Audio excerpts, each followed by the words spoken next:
Bagong kabanata, Teen King, Daniel Padilla at Teen Queen, Catherine Bernardo. Ang kanilang bagong kwento sa 2014. Sabad ng Bayan, Premium Exclusive. Sa pagtatapos ng 2013, isang malaking tagumpay pa ang nakamit ng kanilang tambalan. Anong nakita mo? Yung multo dun sa burol. Sa halos 3 taon nilang pagsasama sa telebisyon at pelikula, walang humpay nilang pinaibig at pinakilig ang kanilang mga tagahanga. Pagdating naman sa tunay na estado ng kanilang relasyon, kailanman hindi nila itinago sa publiko ang espesyal nilang pagtitinginan. Subalit noong Pasko, isang tweet di umano mula kay Bibi Gandanghari ang gumulantang sa bayan. And we quote, "Merry Christmas, Danilo. I wrapped up your GF Bernardo just for you. LOL. End of quote. Agad na gumawa ito ng ingay sa social media. Tila ito na nga ang matagal nang hinihintay na kumpirmasyon ng mga sumusubaybay sa kanilang tambalan. Kaya naman ngayong 2014, handa na ba nilang buksan ang bagong kabanata? Hindi lang sa kanilang tambalan, kung hindi pati na rin sa kanilang espesyal na relasyon. Ang kanilang nag-iinit na sagot, Daniel Padilla at Catherine Bernardo, dito sa ng Bayan.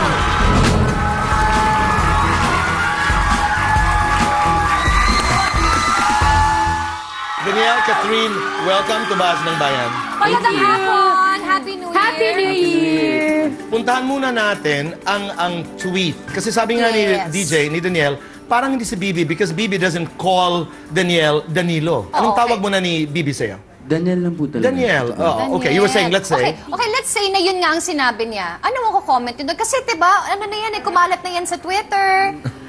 Huwag mo akong ngitian. Hindi mo ako madadaan sa ngiti. Hindi, ano ba? Kasi ang sabi niya, ito ulitin ko. Ang sabi niya, Merry Christmas, Danilo. I wrapped up your girlfriend just for you. O, girlfriend ko para sa kanya, mag-girlfriend, Hindi boyfriend. naman yata si Tita Bibi yan eh. Paano ba yun ang sinabi niya? O, ganito na lamang, DJ. Ikaw ang tatanong namin. Simple lang. First show of the year, 2014. Ano ba talaga ang estado ng inyong relasyon ni Catherine? Ganun pa rin naman to, boy. Which is? Kaya last year, close talaga. MU lang pa rin. Ganun lang. MU, pakidefine nga yan ngayon. Mag-un nga. Mag-un na. Pero, Daniel, DJ, exclusively dating. Ganun ba? Aha. No, excuse me. Ganun yun. Exclusively dating. So wait, hindi ka na pwedeng makapag-date sa iba. Sikat, hindi na rin Wala nang pwedeng ligawan o manligaw. Kayong dalawa lang. Wala na rin oras sa manligaw ng iba.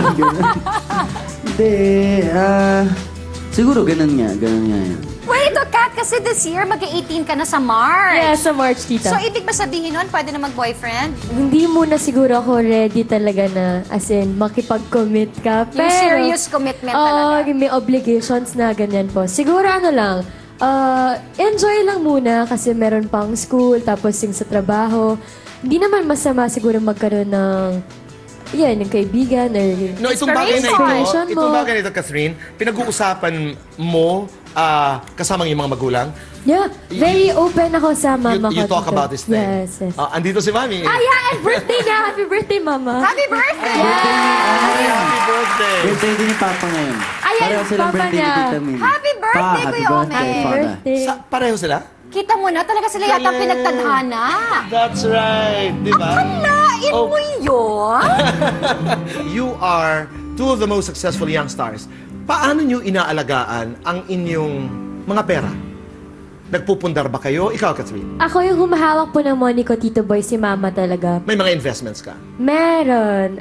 Yung pinaka-latest na invest ko, siguro yung bahay namin. Tama. Pamilya mo, boto kay DJ. Parang nakangiti naman si Mami. Yung mama ko, super ano siya. Maganda yung relationship po sila ni DJ kasi kasalanin bakal ako. Maganda yung relationship nila ni DJ kasi kasama ko po sa taping si Mama. And parang si Mama rin yung nag-guide kay DJ, pinapagalitan din siya. So, parang may anak din si Mama pagkasama si DJ. Ang opinion ng Mama ang isa sa pinakamahalaga. Yes. Matagal na tayong nag-i-interviewhan, Catherine, bata ka pa lamang. Answerable by a yes or no? Mama ba? Boto kay DJ? Oo, hindi. Mama? Wait lang. Mama, dyan ka lang. Oo, hindi lang.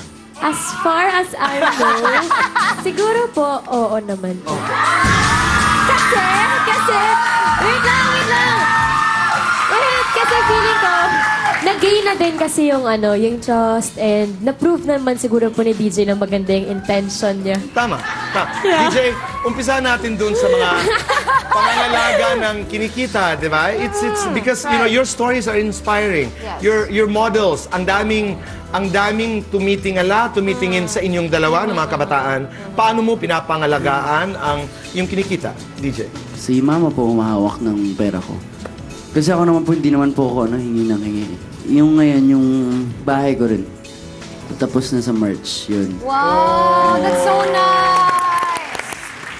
Pag-usapan natin yung relasyon. Kanina sabi ni Catherine, boto si Mama, oo, Tito Boy, di ba?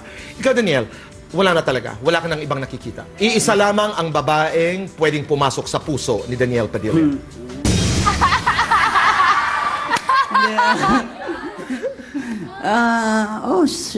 Opo. Okay na yun?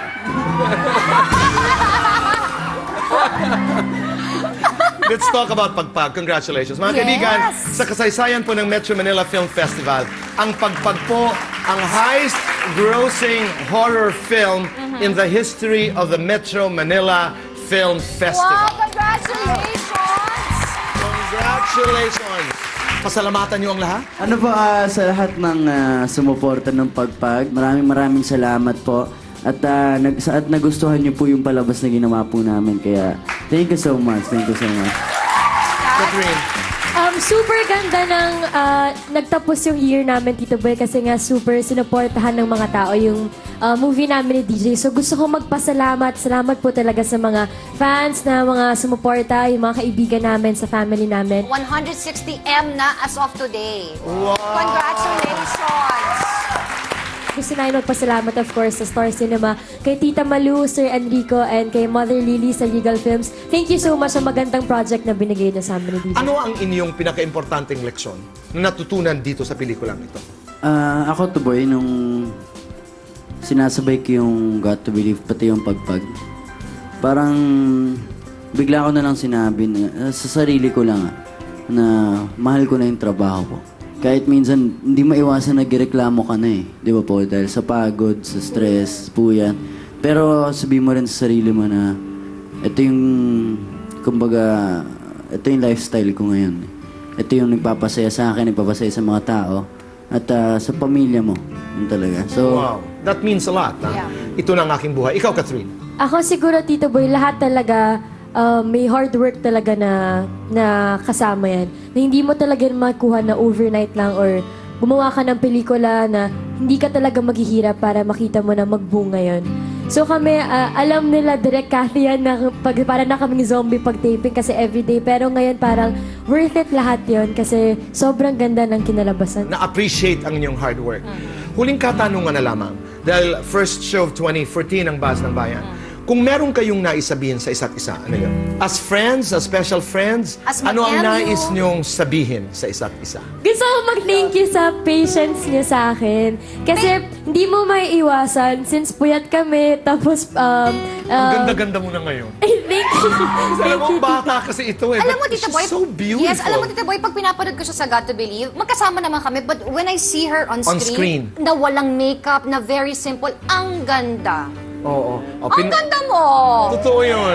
Coming from somebody beautiful like Carmina. Tita Okay. Carmina. Tuloy mo ang iyong sinabi. Gusto mo mag-thank you kasi. Okay. Hindi, gusto ko wait, thank you. Thank you rin sa peatience niya. Kasi sabihin mo sa kanya. minsan moody na pag sa taping, wala na pag madaling araw, parang sa kanya ko nabubuhos yung mga galit ko or maiksi na yung patience ko sa kanya. Pero yan, thank you for understanding mo. Yeah. DJ ka. Ikaw naman, Dij. Walang problema. Hindi lang. Hindi, Walang problema anytime. Na. basta yung gusto ko lang, nung year na, last year, tsaka nung last year, thank you dahil maraming natulong si Catherine sa akin. Sa simula pa lang, siya na yung tumulong sa akin. Hanggang last year, siya pa rin ginaguide niya ako sa lahat ng dapat kong gawin. At ngayong year, gusto ko sanang marami pa tayong magawa. Na magagandang bagay at magpapasaya ng mga tao at ikakasaya nating dalawa. Ay, kinikilig kami! Oh my gosh! Anong tawagan niyo sa isa't isa? Bal. Ano yung bal? Kambal. Bal. Kasi lahat na lang magkasama na kami. Package na kami. Correct, bal. So, kambal na. Bal. Okay. Mga kaibigan, huwag po kayong aalis. Dahil magbabalik pa po ang Boss